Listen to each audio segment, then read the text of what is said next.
Hello दोस्तों, कैसे हैं आप? स्वागत है आपका। दोस्तों, क्या आपको भी ऐसा लगता है कि लोग आपकी बातों को सुनते नहीं, कहीं न कहीं नज़रअंदाज कर देते हैं और आपको उतना रिस्पेक्ट नहीं मिल पाती जितना आप डिज़र्व करते हैं। इससे कहीं न कहीं आप दुखी तो होते ही हैं।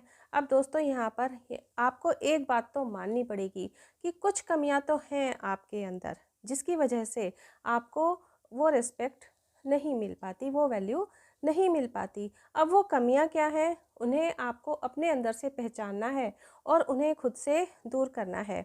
दोस्तों, अगर आपने अभी तक चैनल को सब्सक्राइब नहीं किया तो प्लीज़ चैनल को सब्सक्राइब कर लीजिए और बेल आइकन को ज़रूर प्रेस कर लें। दोस्तों, वीडियो को एंड तक ज़रूर देखें बिना स्किप किए। देखिए, सबसे पहले जो आपको ध्यान देना है वो क्या कि आप जहाँ भी कार्यरत हैं, किसी ऑफ़िस में कार्यरत हैं या घर में भी आप कह सकते हैं, घर में भी जैसे कई मेंबर्स रहते हैं, कोई भी रिलेशन हो सकता है, तो अपनी कमी का एहसास कराएँ और लोगों को। मतलब क्या हुआ इस बात का कि खुद के ना होने का एहसास कराएँ। कैसे? देखिए, कई बार क्या होता है कि कुछ लोग बहुत मेहनत से अपने काम में लगे रहते हैं, लेकिन कोई उनके काम को समझ नहीं पाता, उसकी वैल्यू बाकी लोग समझ नहीं पाते। कैसे? देखिए, मैं आपको एक एग्ज़ाम्पल लेके बताती हूँ। नीरज और धीरज 2 लोग एक ही कंपनी में सेम पोस्ट पर कार्यरत थे। धीरज जहाँ बहुत मेहनती और इंटेलिजेंट था, अपने कार्य के प्रति पूरी तरीके से ईमानदार था, मेहनत से अपना काम में लगा ही रहता था और वहीं जो नीरज था वो आलसी और कामचोर था। वो अपने बॉस की चापलूसी में लगा रहता था, मीठी-मीठी बातें बनाता था और कहीं न कहीं धीरज के द्वारा किए गए कार्य का भी क्रेडिट खुद ले जाता था। शुरू में तो कुछ समझ में नहीं आया धीरज को, लेकिन धीरे-धीरे उसको चीज़ें समझ में आने लगीं। अब उसने क्या किया कि 15 डेज़ का अवकाश लिया, है ना?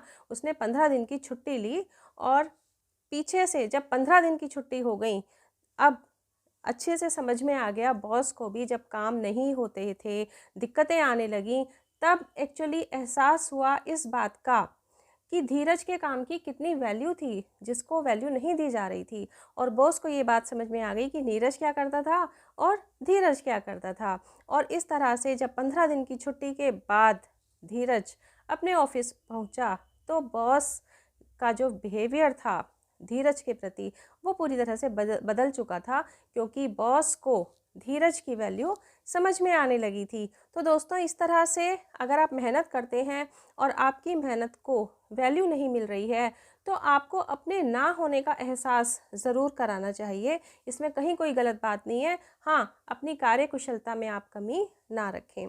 दोस्तों, सेकंड जो पॉइंट है वो क्या है कि आर्ग्यूमेंट से नहीं बल्कि एक्शन से जीतें। क्या मतलब हुआ इस बात का? इसके लिए भी मैं एक एग्जांपल लेती हूँ। देखिए, 2 बहन भाई थे, गौरव और गरिमा। गौरव 10th क्लास का स्टूडेंट था और गरिमा 8th क्लास की स्टूडेंट थी। अब जैसा कि होता है बहुत सारे घरों में, तो उनके जो माता पिता थे वो गौरव की पढ़ाई को तो थोड़ा ज़्यादा महत्व देते थे और गरिमा की पढ़ाई को उतना महत्व नहीं देते थे। उनको ये लगता था कि जो लड़कियां हैं उनके लिए घर का काम-काज सीख लेना ही ज़्यादा ज़रूरी है, ज़्यादा पढ़ाने लिखाने से क्या होता है, कुछ नहीं होता, है ना? ऐसा उनका सोचना था। और इस वजह से शुरू में तो जबकि जो गरिमा थी ना, उसका पढ़ाई में बहुत ध्यान था, वो कुछ करना चाहती थी लाइफ में। लेकिन शुरू में जब वो इस तरह का माहौल देखती थी घर में कि उसको बार-बार पढ़ते हुए से उठा कर के भी, भई अब तुम खाना बनाओ, अब ये करो, उठा दिया जाता था, तो वो कई बार आर्ग्यूमेंट कर लिया करती थी। लेकिन जैसे-जैसे वो बड़ी होने लगी, उसको समझ में आने लगा कि बहस करने से कोई फ़ायदा नहीं है और उसने बहस करना बंद करके अपनी जो परिस्थिति थी, जो सिचुएशन थी, उसको एक्सेप्ट करके उसको एक चैलेंज के रूप में स्वीकार लिया। अब जिन सब्जेक्ट्स को वो पढ़ना चाहती थी ना, उसको वो सब्जेक्ट्स भी नहीं दिलाए गए, ये सोचकर कि इसके लिए, इन सब्जेक्ट्स के लिए उसे ट्यूशन्स लगाना पड़ेगा और ट्यूशन्स में एक्स्ट्रा खर्चा होगा, फिर वो जो घर के काम हैं उनको कब सीख पाएगी, इस तरह से करके। लेकिन ठीक है, उसको जो भी सब्जेक्ट्स पढ़ने के लिए मिले, उसने उन्हीं में अपना जो ध्यान था वो केंद्रित किया, फोकस किया खुद को। और जो वहीं जो भाई था वो अत्यधिक लाड़ प्यार के कारण, कुछ ज़रूरत से ज़्यादा इम्पोर्टेंस मिलने के कारण पढ़ाई के प्रति थोड़ा सा लापरवाह हो गया।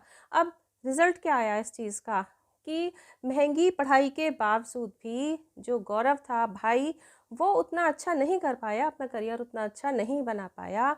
जबकि गरिमा, क्योंकि उसका जो ध्यान था वो अपनी पढ़ाई की तरफ था और उसने अपना अच्छा करियर भी बनाया और अपने माता पिता की के लिए वो एक सहारा भी बनी। तो दोस्तों, यहाँ मेरा कहने का मतलब ही यही है कि हमें लाइफ में कुछ करना होता है, कुछ कहना नहीं होता। कहने से कोई फ़ायदा नहीं है। जो भी आपकी परिस्थितियाँ, उन्हें एक्सेप्ट करके आप एक चैलेंज के रूप में स्वीकारें, एक्शन लें उन पर, है ना? किसी से आर्ग्यूमेंट करने से कोई भी फ़ायदा नहीं है। दोस्तों, नेक्स्ट पॉइंट, थर्ड पॉइंट पर हम आ गए हैं। क्या? देखिए, ये शुरू से ही कहा जाता है ना कि सादा जीवन उच्च विचार। मैं भी बिल्कुल इस चीज़ को मानती हूँ, लेकिन सिंप्लिसिटी इतनी ज़्यादा भी मत रखो कि लोग आपका फ़ायदा उठाने लगें, लोग आपको यूज़ करने लगें, आपको वैल्यू ही ना दें। क्योंकि आज का जो ज़माना है उसमें आपको सिंपल नहीं बल्कि रॉयल बनना है। सिंप्लिसिटी का सही मीनिंग समझना है ना? नहीं तो लोग आपको फॉर ग्रांटेड लेने लगेंगे, आपका यूज़ करने लगेंगे, आपको वो वैल्यू नहीं मिलेगी। दोस्तों, नेक्स्ट पॉइंट पर आते हैं हम, पॉइंट नंबर 4। क्या? हमेशा हर परिस्थिति में किसी के लिए अवेलेबल ना रहें। देखिए, होता क्या है कि हम समाज में रहते हैं, हम सबको एक दूसरे की हेल्प करनी चाहिए, एक दूसरे के काम में आना चाहिए, बिल्कुल ऐसा होना चाहिए। लेकिन किसी की हेल्प करना एक अलग बात है और अपना यूज़ ही करवाते रहना एक अलग बात है। तो यहाँ मेरा कहने का मतलब ये है कि अपने काम छोड़कर भी अगर आप औरों के काम करते हैं, औरों के लिए हमेशा अवेलेबल रहते हैं, तो लोग आपका यूज़ तो करेंगे ही, आपको फॉर ग्रांटेड लेंगे और पीठ पीछे कहीं ना कहीं आपकी मजाक भी उड़ाएंगे, है ना? आपको हल्के में लेते हैं ऐसे में लोग। तो हेल्प ज़रूर करें, लेकिन हमेशा हर परिस्थिति में अवेलेबल ना रखें औरों के लिए। एक और पॉइंट दोस्तों, नेक्स्ट पॉइंट पर आ गए हम, पॉइंट नंबर 5 पर। क्या? कि हमें अपना कम्युनिकेशन स्किल जो है वो बेहतर करना चाहिए। अब ये जो कम्युनिकेशन स्किल है ना, ये जो वर्ड्स हैं, ये अपने आप में पूरी एक, जिसे कहना चाहिए, पूरी बुक लिखी जा सकती है इसके ऊपर। लेकिन यहाँ शॉर्ट में मैं कुछ आपको पॉइंट्स बता रही हूँ जो करना ज़रूरी है, जो मैंने भी अप्लाई करने की कोशिश की है अपनी लाइफ में। दोस्तों, यहाँ मैं ये वीडियो इसीलिए तो शेयर कर पा रही हूँ क्योंकि कहीं ना कहीं मैं खुद भी इस दौर से गुजरी हूँ और फिर मैंने अपनी कमियों को सुधारा, अपनी कमियों को पहचाना, फिर उन्हें सुधारा और वही एक्सपीरियंस मैं आपके साथ शेयर कर रही हूँ। तो कम्युनिकेशन स्किल सुधारने में सबसे पहली जो बात है ना, वो क्या है? देखिए, कुछ लोगों को बहुत नॉलेज होती है सब कुछ, लेकिन अपनी बात कहने का उनके अंदर उतना कॉन्फिडेंस सा नहीं हो पाता। इन जनरल ऐसा होता है, लेकिन ऐसा नहीं होना चाहिए।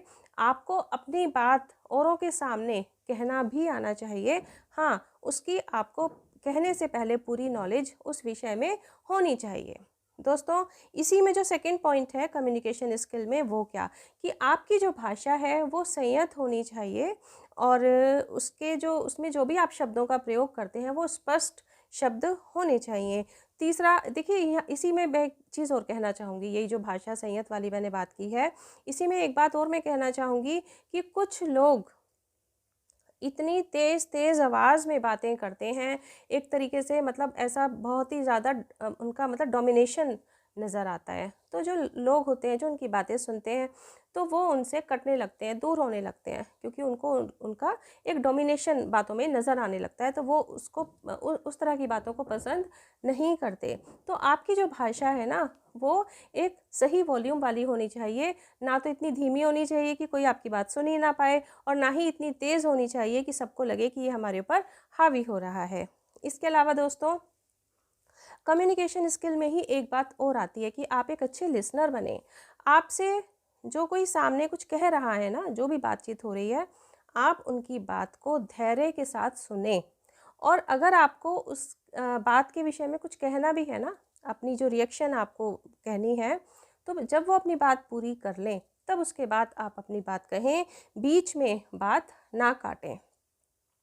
दोस्तों, कम्युनिकेशन स्किल में ही एक बात और आती है, वो भी मैं यहाँ जिक्र करना चाहूँगी कि फालतू ना बोलें। कई बार ज़रूरत से ज़्यादा बोलने के चक्कर में हम कहीं न कहीं साबित हो जाते हैं। कैसे साबित हो जाते हैं कि लोग हमें फिर थोड़ा हमारी मज़ाक उड़ाने लगते हैं। तो आप सिर्फ़ उतना ही बोलें जितना ज़रूरी है। दोस्तों अब आ गए हैं हम पॉइंट नंबर 6 में। क्या? देखिए ये एक बहुत बड़ी चीज़ है जो मेरे साथ बहुत रहा है ये वाला पॉइंट। क्या? कि हमें अपने जो इमोशनल हैं, हमारे जो इमोशंस हैं, या हमें कहना चाहिए जो हमारा इमोशनल पीस है ना? वो पूरी तरीके से उसके ऊपर हमारा ही कंट्रोल होना चाहिए, वो हमें मेंटेन रखना चाहिए। कैसे? किसी ने हमें कुछ गलत कहा, कुछ गलत व्यवहार कर दिया, हम बहुत ज़्यादा दुखी हो गए, है ना? और किसी ने कुछ हमारे साथ कोई गुस्सा दिलाने की कोशिश करी और हम सच में गुस्सा हो गए, गुस्से में लाल पीले हो गए, या किसी ने हमारी कोई तारीफ़ कर दी और हम खुशी से पागल हो गए। तो ये सारी चीज़ें क्या हो गई कि कहीं न कहीं हमारे इमोशंस को कोई और कंट्रोल कर रहा है। तो हमारी जो इमोशंस होते हैं उनके चारों तरफ हमें एक ऐसी बाउंड्री सेट करनी है कि उस बाउंड्री के अंदर किसी का कोई व्यवहार या कही गई बात कुछ भी एंटर ना कर सके। क्योंकि देखिए किसी ने अगर बुरा कहा है, अच्छा कहा है, तो उसका बिल्कुल हम पे प्रभाव ना पड़े ऐसा तो नहीं होता। एक हद तक तो प्रभाव पड़ता है, लेकिन वो जो हमने बाउंड्री सेट की है ना, तो उस बाउंड्री के अंदर वो बातें नहीं एंटर होनी चाहिए। मतलब थोड़ा सा महसूस हुआ, किसी ने कुछ कहा, घंटे 2 घंटे लगे आपको और आपने उस चीज़ को नॉर्मल कर दिया कि छोड़ो यार क्या फ़र्क पड़ता है ना? तो ये हो गई वो बाउंड्री कि उसके अंदर आपको उन बातों को किसी और के द्वारा किए गए व्यवहार को आपको एंटर नहीं कराना है। दोस्तों नेक्स्ट पॉइंट पर आते हैं, पॉइंट नंबर 7। वो क्या है? Focus on your work. आप अपने काम पर फोकस रखें। ये काम कुछ भी हो सकता है। एक स्टूडेंट है ना, वो अपने करियर बनाने के लिए पढ़ाई में लगा हुआ है, या आप ऑफिस में कार्यरत हैं, ठीक है, या आप बिजनेस कर रहे हैं, आपको अपने टारगेट्स पूरे करने हैं, या आप एक हाउसवाइफ ही क्यों नहीं हैं, आपको अपने घर के जो काम हैं वो वक्त से पूरे करने हैं और ख़ुद के लिए भी टाइम देना है। इसके लिए तो मैंने कई वीडियोस बनाए हुए हैं, आप ज़रूर चेक करें। तो हर स्थिति में आप अपने काम पर फोकस करें, अपने टाइम को इधर उधर फालतू बातों में वेस्ट ना करें। इससे पहली बात तो ये कि आपकी लाइफ बेहतर होती है ना? आप सफलता की सीढ़ियों पर चढ़ते चले जाते हैं। दूसरा ये, जब लोग भी आपको देखते हैं कि ये अपने कामों में बिजी है और ये अपने सफलता की ओर बढ़ रहा है, तो लोग भी आपकी वैल्यू करते हैं, आपको फॉर ग्रांटेड नहीं लेते। दोस्तों नेक्स्ट पॉइंट क्या है? पॉइंट नंबर 8 में हम आ गए। अपनी पर्सनैलिटी को आकर्षक बनाएं, अट्रैक्टिव बनाएं।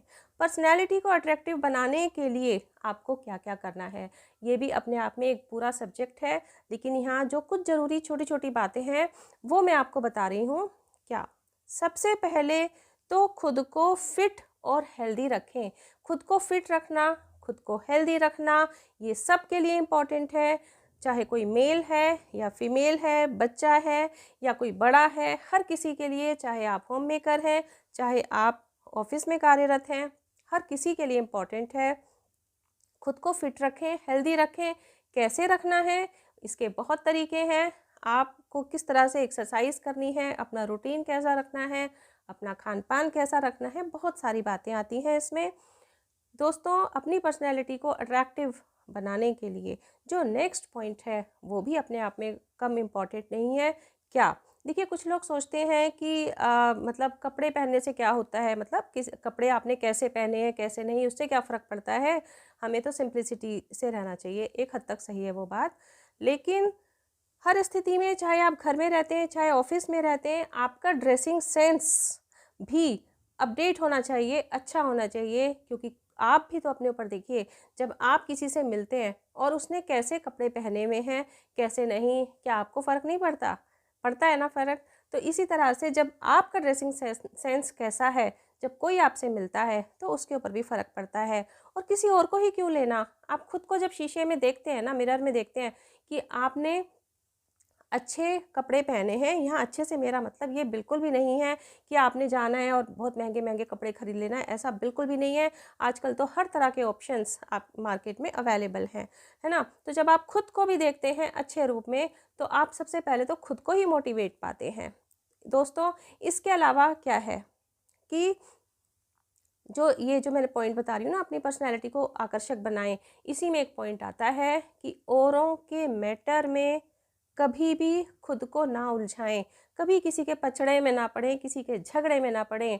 हाँ, कुछ ज़रूरी है, कोई आपको सही लगता है तो अलग से बैठ के कुछ बातें कर सकते हैं, लेकिन औरों के मैटर में आप ना ही उलझें तो बेहतर है।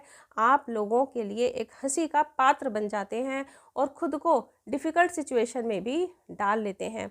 दोस्तों, पॉइंट नंबर 9 क्या है? हमेशा खुद को अपडेट करने की कोशिश करें, चाहे आप किसी भी उम्र में हैं, उम्र के किसी भी दौर से गुजर रहे हैं।